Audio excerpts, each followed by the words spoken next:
Alhamdulillah kita dah selesai buku tersebut. Tinggal lagi kita mengamalkan apa yang ada dalam buku tu. Moga Allah Ta'ala mudahkan kita untuk kita ringan mengamalkannya dan mendapat balasan yang baik di atas mengamalkan apa yang ditunjukkan oleh Nabi. Malam ni insya-Allah kita akan masuk perbahasan yang baru, iaitu risalah 40 hadis dosa muamalat dan keuangan Islam yang diremehkan masyarakat. Mungkin sebahagiannya dah ada buku ni. Buku ni kalau kita tengok susunannya mengikut daripada susunan hadis 40 oleh Al-Imam An-Nawawi, ataupun dikenali dengan nama Al-Arba'in An-Nawawiyah.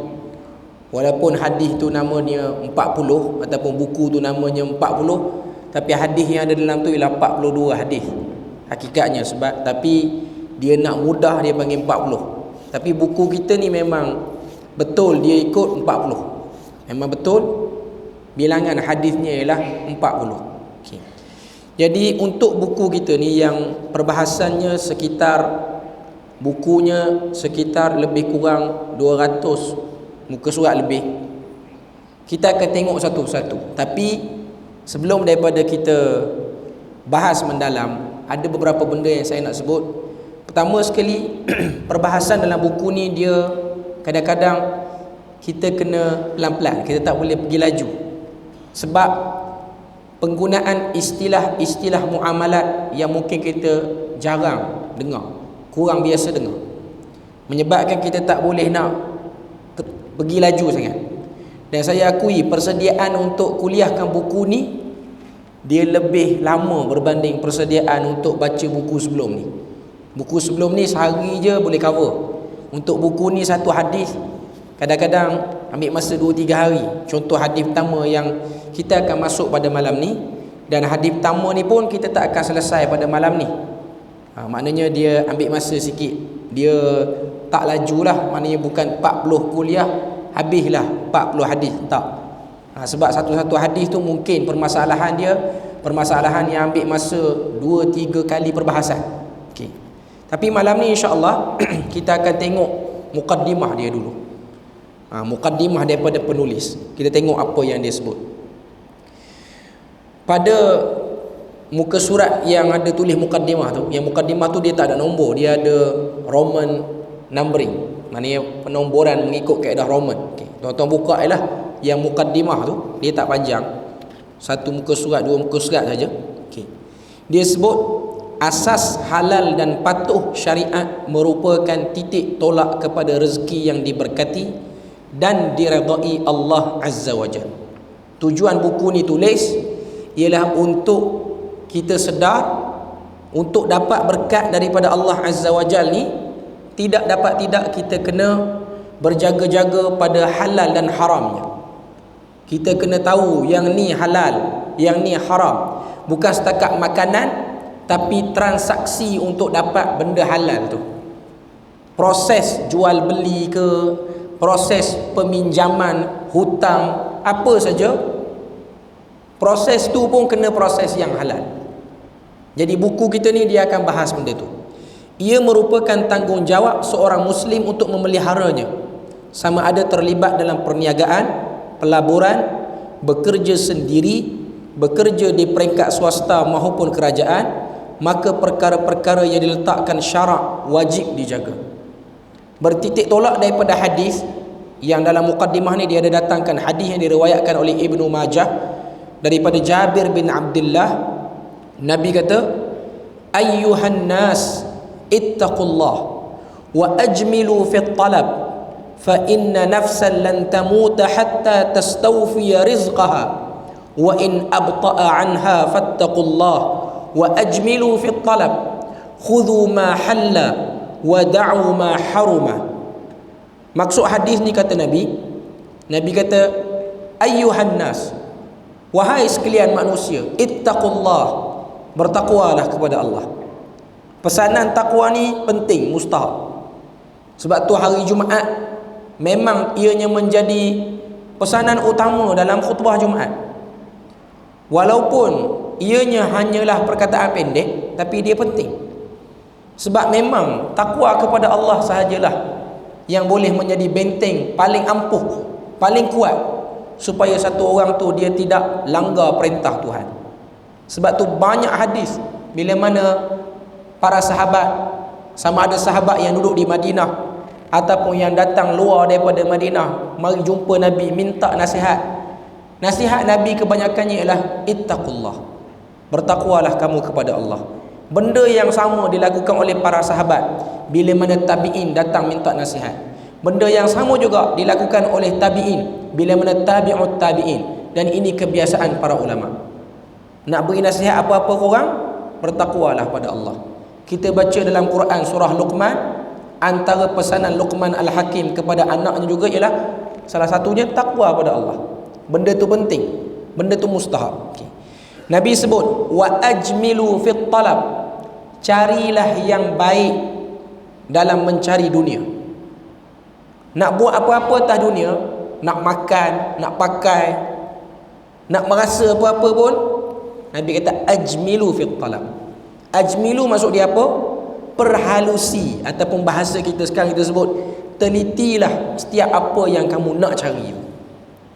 Jangan ikut dan je. Jangan ikut perasaan. Nak, aku mesti dapat. Halal ke haram, aku tak peduli. Sebab tu antara tanda-tanda akhir zaman ialah manusia dia nak sesuatu, dia akan try hard, tak kira halal ke haram. Jadi ini ialah benda yang kita kena jaga-jaga. Ada benda-benda di dunia ni kita impikan, tapi kita tak boleh ambil sebab caranya ialah cara yang haram. Tapi kita kena tahu satu benda, benda-benda halal lagi banyak daripada benda haram. Benda haram ni tak banyak pun, cuma dia ujian kepada kita umat akhir zaman ni, kena tahan supaya kita tak terpedaya. Hidup atas dunia ni macam itulah. Kita kena tahu ada benda sebagai Muslim kita boleh ambil ada benda yang kita tak boleh ambil. Sebab tu kalau kita baca Quran, kita akan jumpa kisah Nabi Adam. Allah Ta'ala uji dia jangan makan satu pohon ni. Sebahagian para ulama tafsir nak sebut, dia sebut bahawasanya, mereka sebut bahawasanya, kenapa ada cerita Nabi Adam termakan pohon yang dilarang. Nak sebut pada kita, bila mana manusia ini dihantar ke dunia, dunia ni menghidangkan macam-macam, termasuklah yang haram, sebagai ujian satu orang kepada diri dia, ujian dari segi ketakwaan.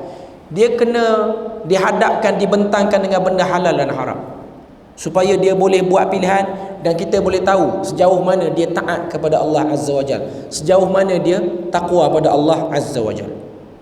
Dalam hadis yang sama Nabi kata, fa inna nafsan lan tamuta hatta tastawfiya rizqaha. Sesungguhnya satu orang, satu jiwa ni, dia tidak akan mati sehingga dia dapat semua rezeki yang ditetapkan oleh Allah Ta'ala pada dia. Ini benda kita kena yakin. Benda ni kita kena yakin, kita kena semak elok-elok. Rezeki yang Tuhan takdirkan untuk kita tak akan terlepas pada orang lain. Tapi kalau rezeki itu yang orang lain sudah berada di genggaman kita pun, dia boleh terlepas. Ini konsep yang tuan-tuan kena sedar. Konsep yang tuan-tuan kena sedar. Kita pergilah, duduklah di tempat mana pun, kita kena tahu persoalan rezeki ianya ialah berada di tangan Tuhan. Ianya berada dalam perbendaharaan Tuhan. Cuma Allah Ta'ala beri pada kita peluang untuk kita mencari rezeki di mana-mana tempat di atas muka bumi dia. Sebab tu dalam surah Al-Mulk kita baca, Allah Ta'ala sebut, famshu fi manakibiha wa kulu min rizqi. Lalulah di mana-mana ruang atas muka bumi ni, ambillah rezeki, tapi syaratnya halal. Syaratnya halal. Dan kita kena yakin, seorang Muslim dia kena ada keyakinan yang kuat dan jitu dalam isu rezeki. Jangan takut. Selama mana satu orang tu dia bertakwa pada Allah, Allah Ta'ala akan jadikan pada dia ada rezeki dia. Dia tak akan melarat. Tapi kalau dia berpaling, dia tak bertakwa, dia engkar, boleh jadi rezeki dia itu akan disulitkan, dipayahkan, dan menjadilah diri dia tu tak puas hati pada Tuhan. Ini benda yang kita kena Kita kena sedar. Dan penting untuk kita berdoa kepada Allah Azza wa Jal supaya kita ni tak hilang rezeki dan nikmat yang Tuhan beri. Sebab tu ada satu doa yang diriwayatkan daripada Abdullah bin Umar. Abdullah bin Umar kata, aku selalu dengar doa ni diucapkan oleh Nabi. Tuan-tuan boleh tanda doa ni. Doa ni diriwayatkan oleh Imam Muslim. Apa doa dia? Allahumma inni a'udzubika min zawali ni'matik wa tahawuli afiyatik wa fujaati niqmatik wa jami'a sakhatik. Sekali lagi saya ulang. Allahumma inni a'udzubika min zawali ni'matik wa tahawuli afiyatik wa fujaati niqmatik wa jami'a sakhatik. Kalau tak sempat boleh tengok live balik. Okay. 4 benda Nabi minta dalam doa ni. Doa ni tuan-tuan boleh baca bila-bila. Sebelum salam pun boleh baca. Saya selalu promote baca doa sebelum salam ni kerana apa? Kerana antara tempat terbaik untuk kita berdoa ialah dalam keadaan beribadah. Dalam kita tengah salat. Salat tu kan tengah buat ibadah. Okay. Waktu tu kita berdoa. Selain daripada nak doa dalam sujud lah. Okay, cuma ada perbahasan di kalangan para ulama, doa sebelum salam kadang-kadang lebih kuat dan lebih afdal berbanding doa dalam sujud, dalam solat yang kita buat tu. Tak dinafikan, sujud itu ialah tempat yang paling dekat satu orang hamba tu dengan Allah Ta'ala. Tapi kita kena budaya dan biasakan berdoa sebelum daripada beri salam. Khususnya kalau salat sunat kita seorang, iaitu doa ni, Allahumma inni a'udzubika min zawali ni'matik wa tahawuli afiyatik wa fujaati niqmatik wa jami'a sakhatik. 4 benda. Maksud dia apa? Ya Allah, aku berlindung denganmu daripada hilangnya nikmat yang telah aku terima sekarang. Benda ni penting. Sebab kalau satu orang tiba-tiba nikmat dia hilang tiba-tiba, bukan mudah untuk dia sabar, bukan mudah. Kita baca dalam Quran kisah Nabi Ayub. Allah Ta'ala uji dia. Daripada kaya, ada kedudukan, ada anak yang bagus, anak-anak yang zuriat yang cerdik, hilang dalam masa 3 hari. Kita baca dalam Siyar A'lam An-Nubala ataupun kitab-kitab sirah manalah, termasuk Al-Bidayah wan Nihayah oleh Imam Ibn Kathir. Ibn Kathir datangkan riwayat Allah Ta'ala uji Nabi Ayub, hilang semua nikmat dia dalam masa 3 hari. Dalam masa 3 hari. Pertama, tanaman-tanaman yang dia ada, ladang-ladang yang dia ada, Allah Ta'ala musnahkan semua sekali.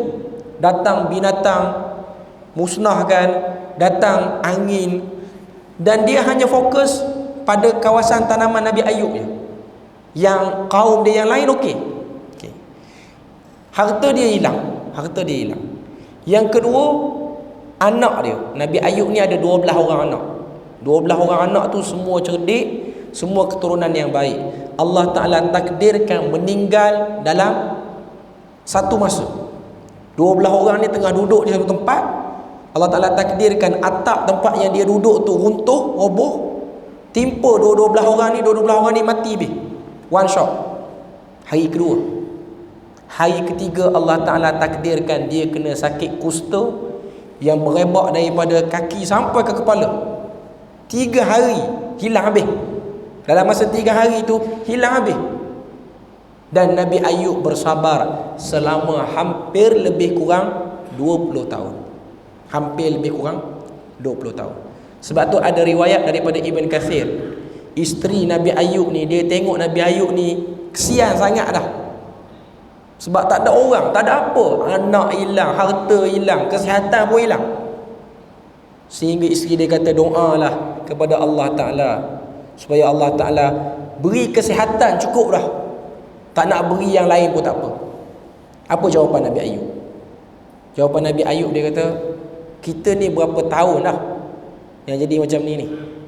Waktu tu tahun yang ke-18 dia kena uji. Isteri dia kata, ni dah 18 tahun dah. 18 tahun dah sakit, 18 tahun dah miskin, 18 tahun dah tak ada anak ni. Nabi Ayub kata, tak boleh doa ni. Sebab kita pernah kaya, senang, sihat tubuh badan selama 20 tahun. Tak balance benda tu. Masuk tahun yang ke-20 Allah Ta'ala angkat benda tu. Cuma nak katanya kita tak nak jadi macam tu. Kita tak nak sebab kita tak tahu kesabaran kita macam mana. Sebab tu Nabi ajar kita doa, Allahumma inni a'udzubika min zawali ni'matik. Ya Allah, aku minta lindung, minta jauh daripada hilangnya nikmat. Tu yang pertama. Yang kedua, wa tahawuli afiyatik. Beralihnya kesihatan aku. Maknanya jadi merosot kesihatan kita. Ni pun kita minta pada Tuhan supaya Allah Ta'ala kekalkan kita, kekal dalam keadaan sehat. Sehat untuk melakukan ibadah. Yang ketiga, wa fujaati niqmatik. Dan aku minta lindung daripada kematian yang tiba-tiba. Nak mati ni, jadikanlah aku ni dapat mati dalam keadaan yang baik, ada berita gembira. Sebab tu kalau tuan-tuan tengok salafus salih yang awal, antaranya Sa'id bin Harth, Sa'id bin Al-Harth. Dia ni satu orang sahabat yang dihantar oleh Umar Al-Khattab untuk pergi berperang ke Rom. Ni cerita ni Nabi dah wafat dah. Nabi dah tak ada. Sa'ad bin Al-Harth ni dia dihantar oleh Umar Al-Khattab yang jadi Amirul Mukminin pergi perang di kawasan Rom. Pergi perang di kawasan Rom. Dan dia ni satu orang yang sangat kuat buat ibadah. Dia ada satu orang sahabat yang duk rapat dengan dia waktu dalam medan perang ni. Dia bukan orang yang duk depan, naik kuda, pakai baju kemas, nampak macam gagah, tak. Dia ialah tentera yang duk belakang sekali. Bahkan yang duk buat kerja-kerja siapkan makanan bagi tentera. Maknanya dia bukan orang duk depan lah. Tapi ramai orang tengok dia ni kuat puasa, kuat qiyam, sehingga nampak kesan badan dia tu daripada banyak puasa dengan banyak qiyam.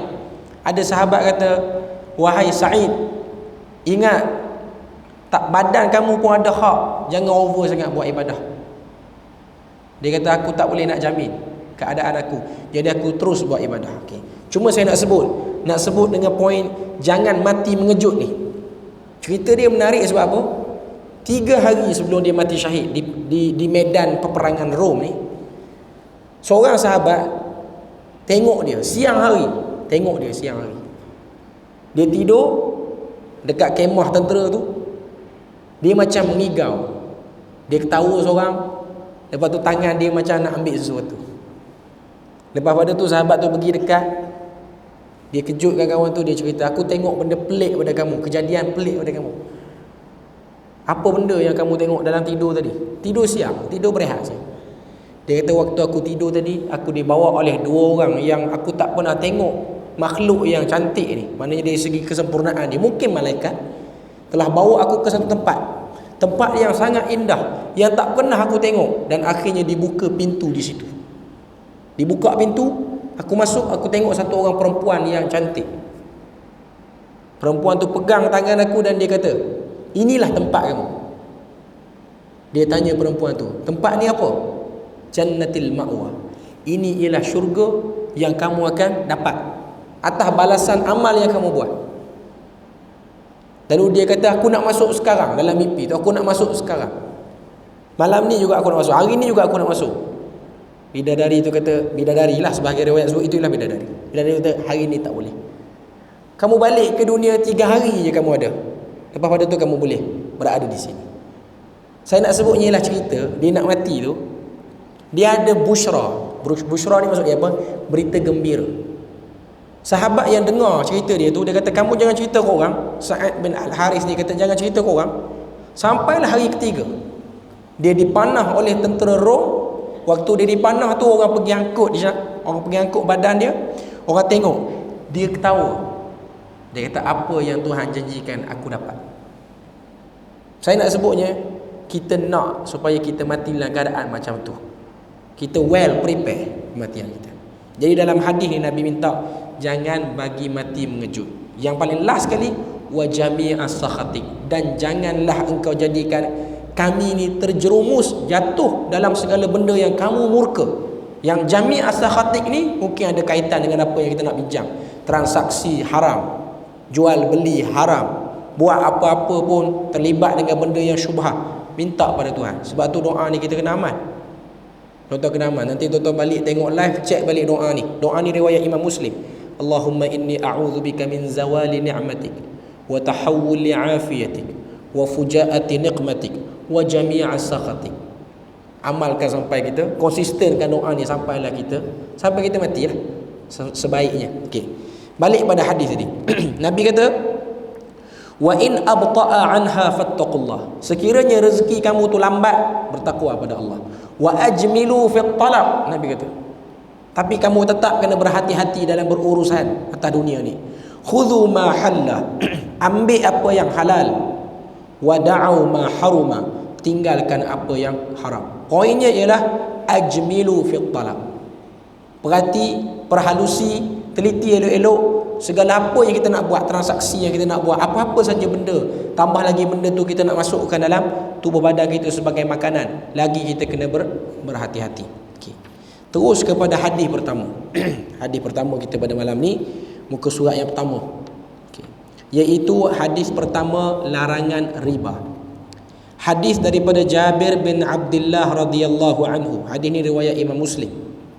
Kata Nabi, la'ana Rasulullah sallallahu alaihi wasallam akil riba wa mukilahu wa katibahu wa shahidaihi wa qala hum sawa. Maksud dia apa? Maksud dia, kata Nabi SAW, kata perawi hadis ni Jabir bin Abdullah, dia kata Rasulullah sallallahu alaihi wasallam melaknat orang yang makan riba, yang mewakilkan transaksi riba, penulis kepada transaksi riba dan saksi kepada transaksi riba. Mereka semuanya sama berdosa besar. Dalam hadis ini Nabi sebut beberapa kumpulan.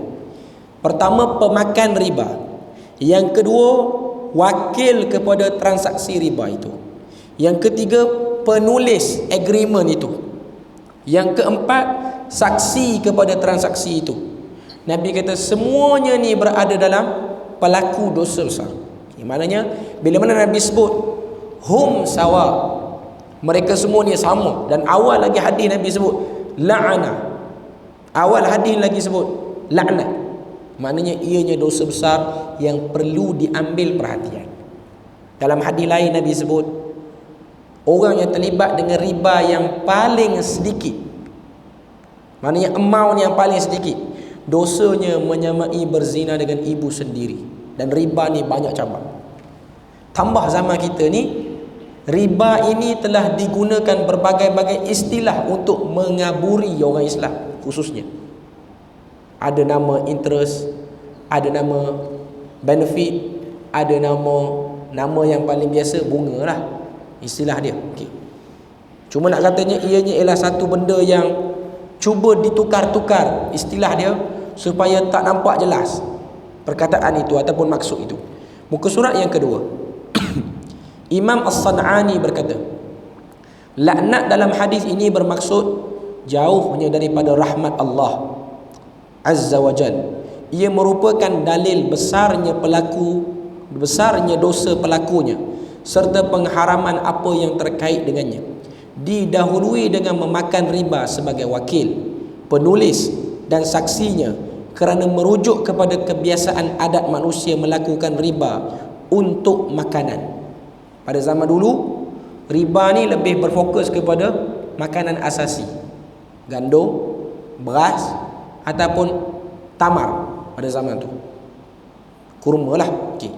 Imam Al-Khatib Asy-Syirbini berkata, riba ialah akad atau kontrak di atas imbalan atau pulangan tertentu, dalam kurungan diletak item ribawi, yang tidak sama beratnya dari sudut syarak ketika akad berlaku atau melewatkan serahan kedua-dua barang atau salah satunya.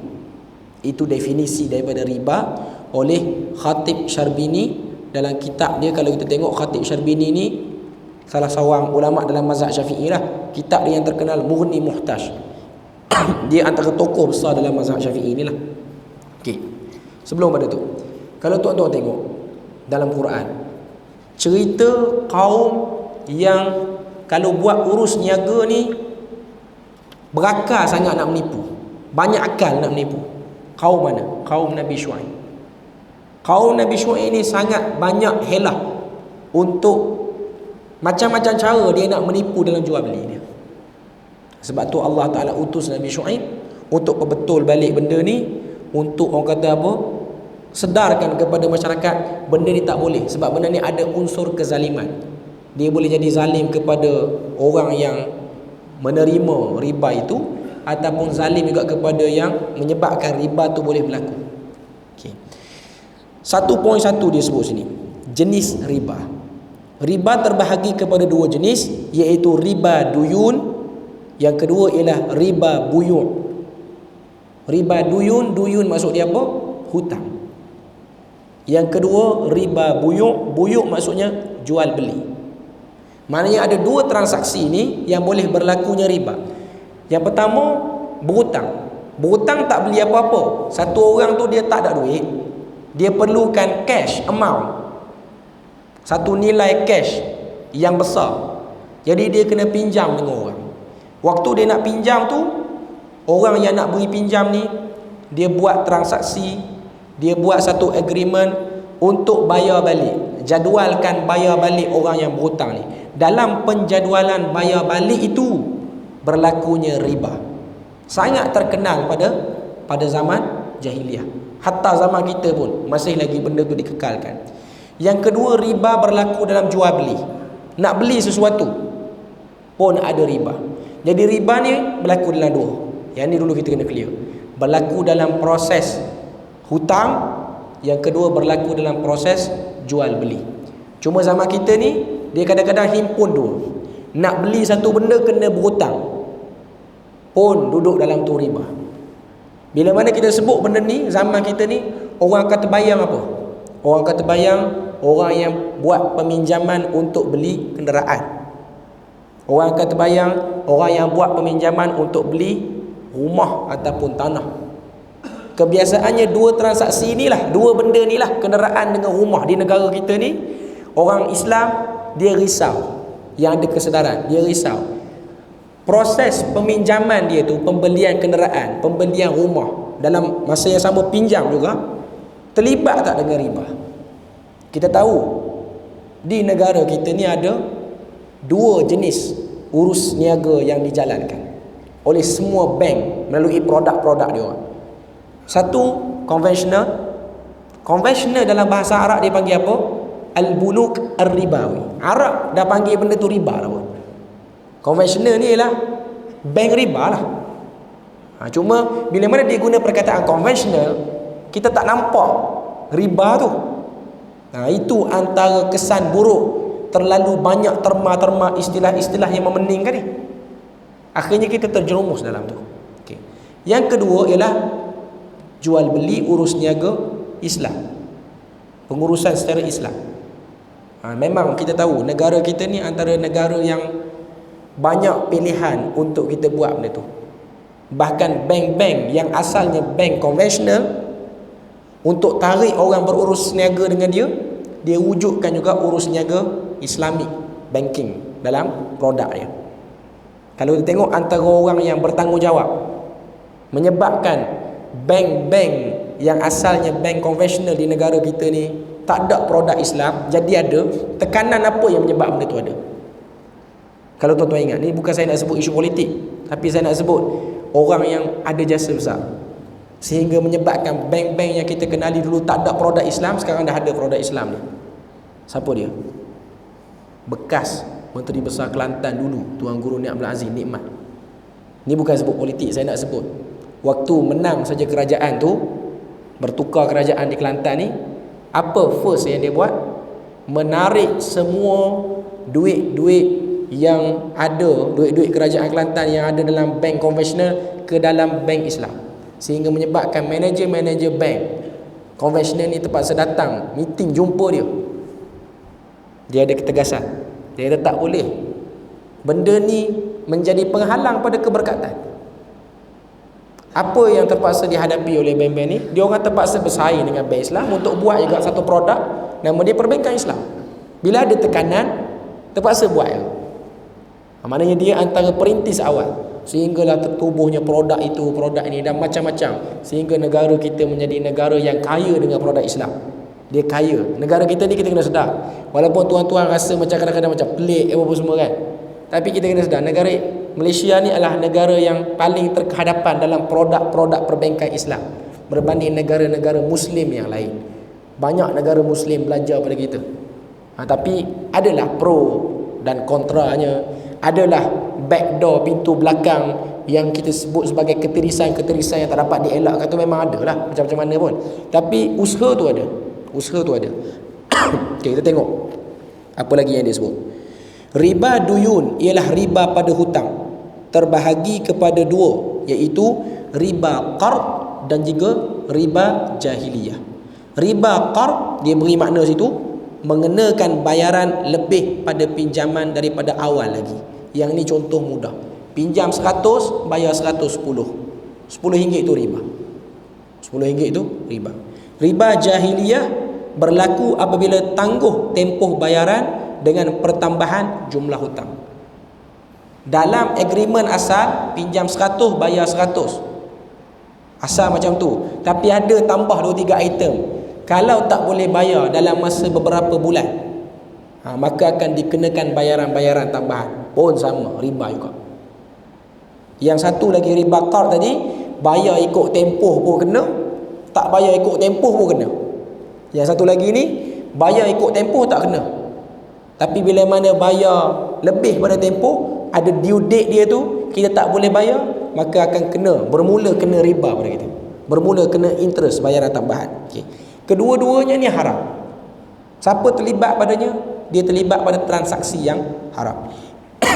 Yang kedua riba buyu', iaitu riba pada jual beli barang ribawi. Nanti kita akan tengok barang ribawi ni apa. Ada hadis khusus cerita tentang ni. Okay. Terbahagi kepada dua, iaitu riba fadl dan yang kedua riba nasi'ah ataupun riba yad. Tengok dulu takrif dia muka surat kedua. Riba fadl maksud dia apa? Pertukaran dua barang ribawi daripada jenis yang sama, seperti emas dengan emas, kurma dengan kurma, pada kadar timbangan atau nilai yang tak sama. Ini dipanggil riba fadl. Fadl dalam bahasa Arab maksud dia lebih. Contoh, 1 dinar emas. 1 dinar emas ditukar dengan 1 dinar per 1/4. 1 dinar dan 1/4 daripada dinar. Maknanya sedinar suku lah. Nak tukar emas tu, ada tambahan. Boleh tukar dengan aku, tapi kena tambah sikit. Boleh tukar.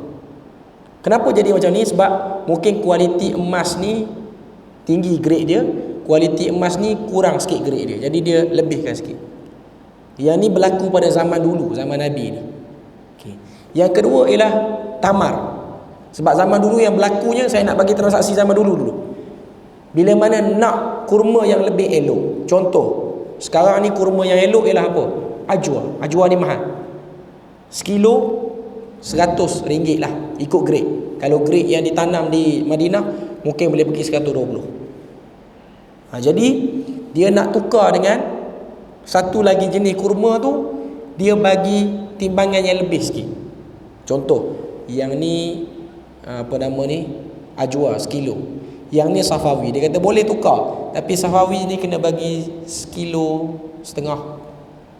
Kita tukar macam tu secara umum je lah. Saya tak pasti ni, saya bagi contoh sebab dia mutu-mutu tu kena tengok pada orang yang duduk dalam bidang ni lah. Cuma itu contoh dia. Ataupun kurma ajwa juga, tapi ajwa tu kita nak 1,5 kilo. Kamu ambil pada aku 1 kilo, tapi aku nak pada kamu 1,5 kilo sebagai bayaran dia ataupun sebagai penangguhan yang akan datang. Yang ni dia panggil riba lebih. Riba yang lebih. Memang dia dah sengaja ambil lebih. Sengaja ambil lebih. Okey. Yang kedua riba nasi'ah.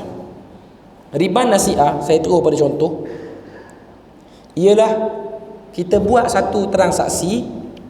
Contoh beli emas, kita tak bayar lagi pada hari itu. Kita pergi beli emas.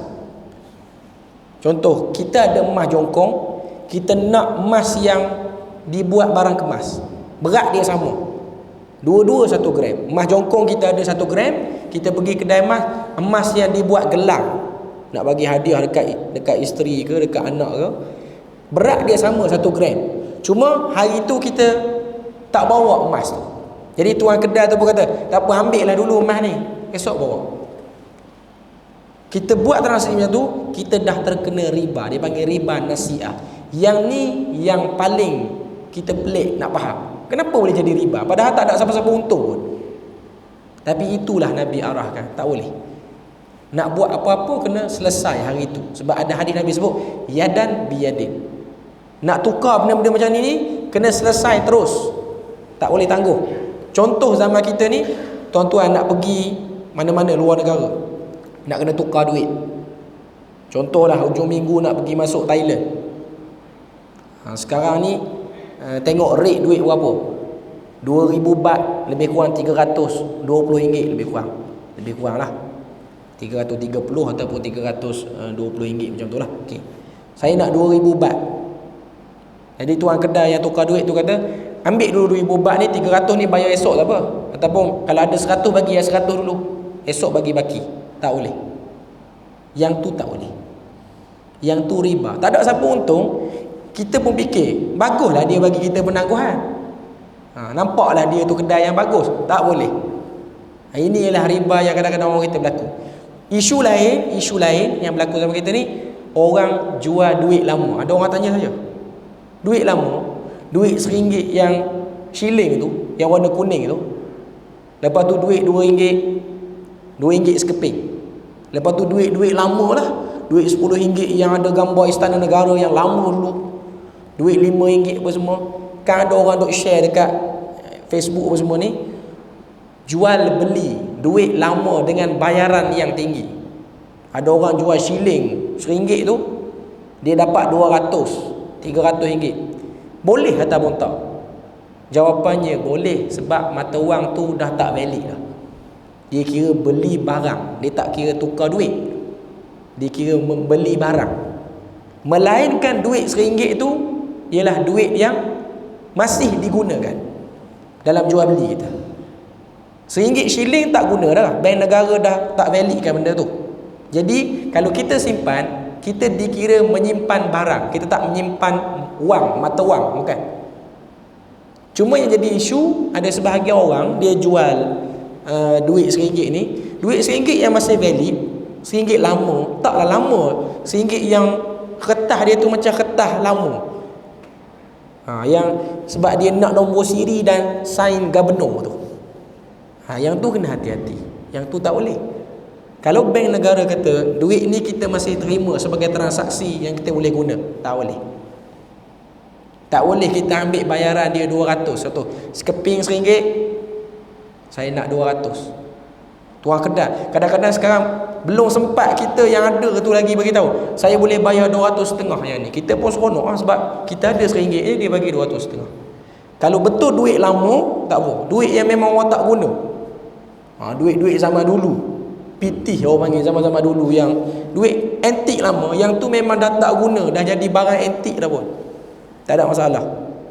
Macam mana tuan-tuan tengok orang jual benda-benda lama yang hakikatnya dia harga dia tak sepatutnya macam tu, tapi sebab ada orang sanggup markup tinggi harga dia, yang tu okey, tak ada masalah pun. Dia tak termasuk dalam benda boleh terlibat dengan riba. Contoh orang jual striker lama yang letak arang tu. Ada orang yang betul-betul gila minat benda ni. Striker tu saya nak, striker tembaga ke apa, saya nak beli harga RM5,000. Dari segi penghasilan tak menambah, tapi kita boleh jual. Sebab apa?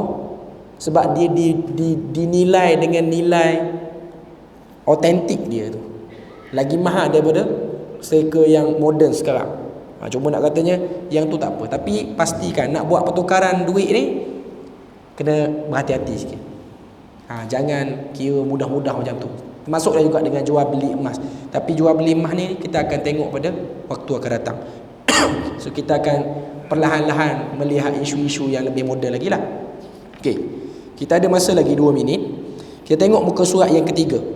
Majlis Penasihat Syariah Suruhanjaya Security Malaysia. Ini memang badan yang wujud di negara kita. Meringkaskan riba duyun berlaku apabila yang pertama, A itu penghutang meminjam sejumlah wang tertentu untuk satu tempoh tertentu mengikut sebagaimana yang dipersetujui, iaitu penghutang mesti membayar lebih atas jumlah pokok hutang atau pinjamannya apabila memulangkan pinjamannya. Tuan-tuan faham apa yang nak sebut? Dia nak sebut ni sama je lah, cuma kadang-kadang perkataan tu dia pening. Orang yang beri hutang, ada orang datang jumpa dia nak pinjam duit dengan dia. Jadi dia dah buat satu agreement siap-siap. Okey. Ini jumlah hutang asal. Ini jumlah bayaran-bayaran lain yang tak jelas. Bayaran ni bayaran apa? Dia tak sebut perkhidmatan, sebab saya kena buat itu, sebab saya kena lantik ni, dia tak sebut. Yang tu dikira sebagai pinjaman riba. Kita bagi laluan azan dulu, nanti saya clearkan sikit.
Okey, tersambung sikit lagi satu poin je, iaitu yang diletakkan oleh penasihat syariah Suruhanjaya Security Malaysia ni.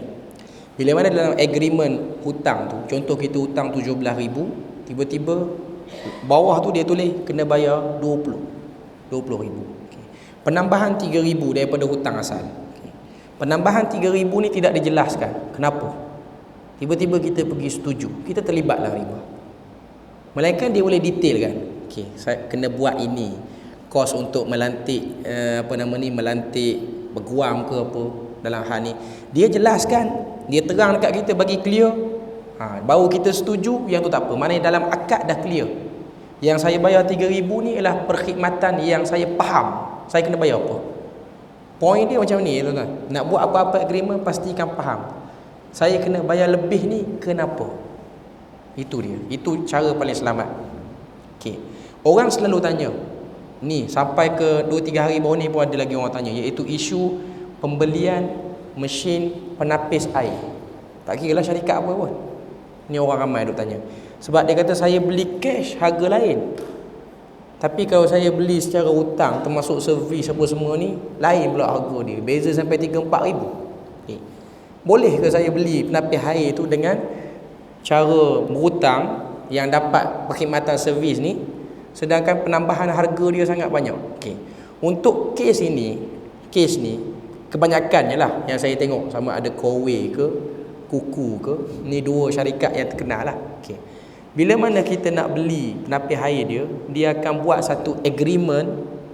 Ini masalah kalau kita beli apa-apa barang, kertas agreement tu adalah huruf dia kecil, lepas tu banyak pula item dia.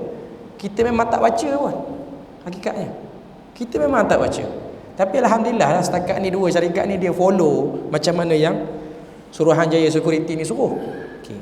Iaitu dia guna satu konsep dalam muamalat, dia panggil aitab. Aitab tu ringkasan. Penuh dia ialah al-ijarah summal bay'. Bahasa Arab lah tu. Okay, al-ijarah summal bay', iaitu sewa beli, bahasa mudah itu. Satu akad sewa beli. Maknanya dia terangkan, kita menyewa dengan dia mesin ni untuk satu tempoh. Bila mana kita dah cukup amount sewaan tu, bayaran tu, maka dia akan jadi hak milik kita. Dia akan jadi hak milik bila mana dah habis. Dan dia sebut dalam tu kenapa harga dia beza dengan harga ni, dan dia akan sebutlah servis ni berapa. Sebab tu kalau tuan-tuan beli Kowe ke apa, kena bayar tak servis dia 5 tahun.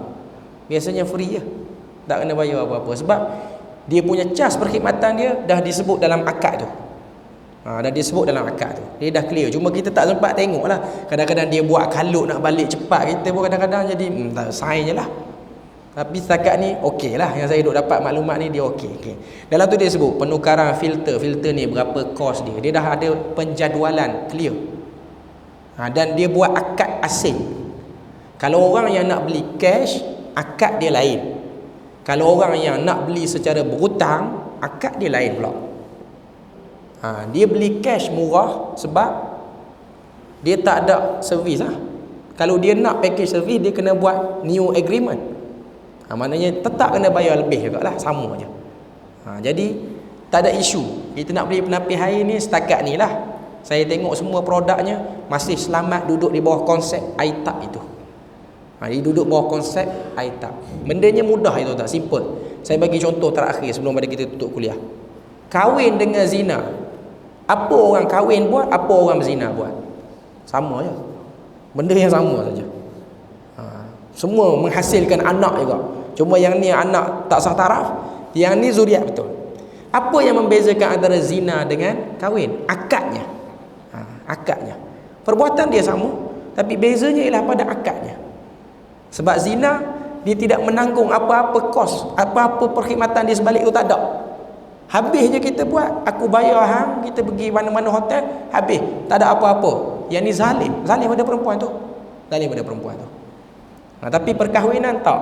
Kita bayar je tak, bayar mahar ada. Tapi kita bertanggungjawab pada dia sampai bila-bila dia jadi tanggungjawab. Itu akad. Sebab tu apa-apa transaksi dalam Islam ni, pembeza antara halal dan haramnya ialah pada akadnya. Akad dia. Sebab tu penting untuk kita faham akad tu. Okey. Jadi untuk malam ni kita ambil yang A tu saja. Untuk minggu depan kita akan tengok lagi sambungannya. Hadis pertama ni saya bagi tahu terus kepada tuan-tuan dan puan-puan, kita mungkin akan ambil 2, 3 ke 4 kuliah lah untuk ambil. Sebab untuk hadis pertama ni dia banyak isu. Pertama, isu jual beli. Yang kedua, isu item ribawi. Yang ketiga, isu semasa berkaitan dengan bank konvensional. Dan yang last sekali ialah pelaburan emas dengan forex. Dua ni. Yang ni kita akan jumpalah tilawah. Orang kata apa, kita akan jumpa dia punya istilah-istilah yang agak pelik sikit, tapi kita kena faham sebab benda ni lah benda yang memang berlaku dalam masyarakat kita. Yang hadis yang kedua, dia mungkin lebih mudah untuk kita cepat habis. Jadi saya tengok tak semua lagi ada buku, masih lagi ada masa untuk kita dapatkan buku tu dan kita tengok, kita faham istilah-istilah dia. Berpada situnya untuk malam ni, moga Allah Ta'ala beri rahmat dan berkat. Subhanakallahumma wa bihamdik, asyhadu an la ilaha illa anta wa astaghfiruka wa atubu ilaik. Wassalamualaikum warahmatullahi wabarakatuh.